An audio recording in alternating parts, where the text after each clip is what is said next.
is Alison from Newcastle Speech Pathology, and welcome to one of our Tuesday tips and video series that we're running at the moment. So it's the beginning of the year and it's time to get back to school, and I know it's really hard coming in off holidays and thinking about getting our kids geared up for all the things that are going to be happening this year.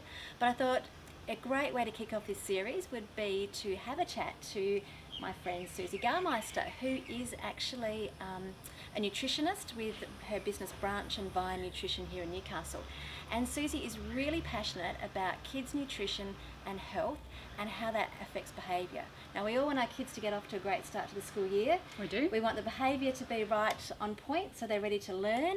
And I know for the kids that are coming to visit me in the clinic, we just make so many more gains when we've got the behaviour well managed. So, Yeah, Suzie, tell us a little bit about why you're passionate about nutrition and children's behaviour.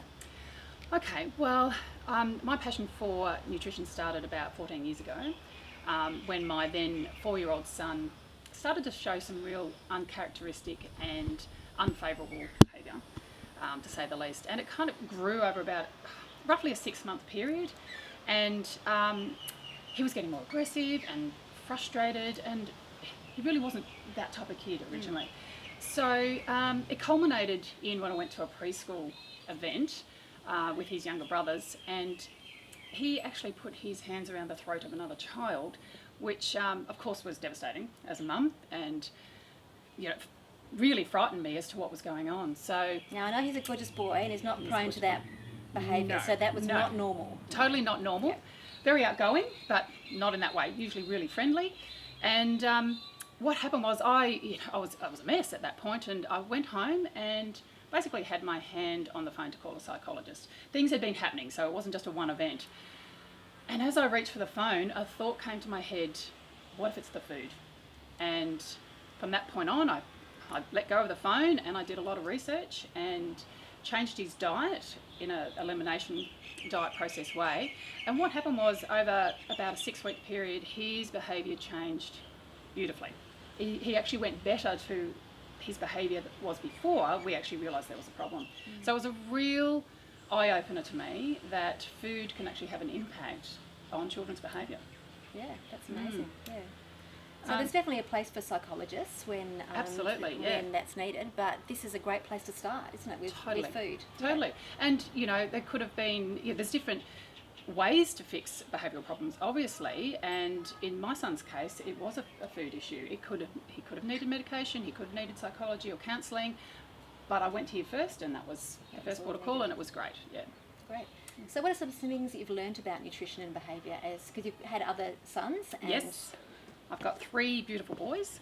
Don't always use that word beautiful, but I have actually learnt that with my eldest son, even though a lot of parents know about colours and preservatives and additives and how they can affect behaviour, it doesn't always change what people feed their kids, because it's so hard not to have them in the food because they're everywhere. But even though they know that, I found with my oldest son, yes, they affected his behaviour, but in particular for him, it was natural foods, certain specific natural foods that affected him. It was very individualised. They didn't affect my other children. And it was in removing of those, along with the colours and preservatives, that really changed his behaviour. Whereas my second child, who's a couple of years younger than him, we had a different scenario when he was in kindergarten, so he was about 5. And I had gone away with my husband for about 10 days, and Grandma was looking after them. And so her diet for them was a little bit different. I had learnt from my older son not to give colours and preservatives, so the other 2 children were also not receiving it. But Grandma had a different way of feeding, and that's totally understandable. But what happened with him, it was with the colour 160B in particular. There were other colours as well. He, and as you know him, he's a very quiet child, placid, stand back. He actually got 3 detentions in that 10-day period.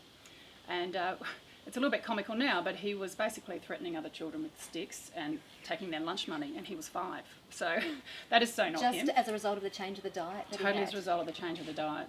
And it came to light when the teacher, we had parent-teacher interview, and she spoke to me and she said something has changed. And it took several weeks to actually pull it out of his system, and then he came back to his normal self. So it was real eye-opener.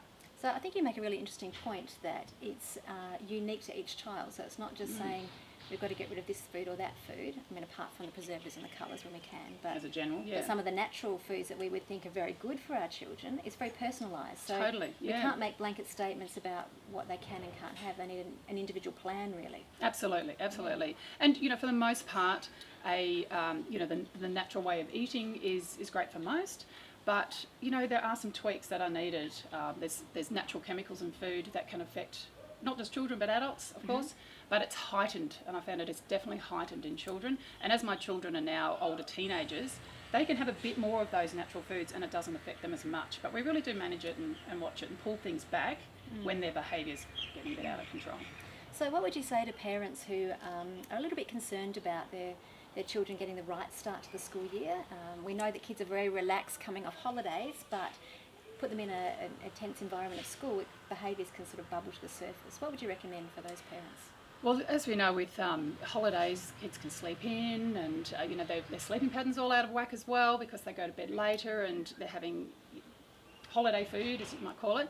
But yes, it is exacerbated at school because, particularly for the young ones, it's very tiring.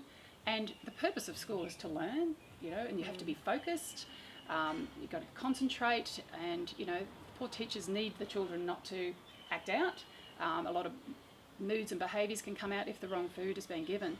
So it's really about, one, I would say, cutting out the processed food as much as you can, and cutting it because they come with so much of the additives and preservatives and colours and ingredients that aren't really food.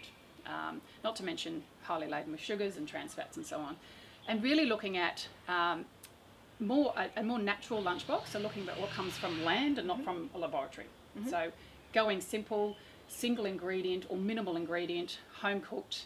And then obviously if your child is still having behavioural issues, or you're finding their energy's low, or they're more stressed, I mean obviously the circumstances, but you can then come and see a nutritionist and look at the individual needs of that child. And that's where my passion grew, because of my children, and where I really like to help other parents to help their children be the best they can be.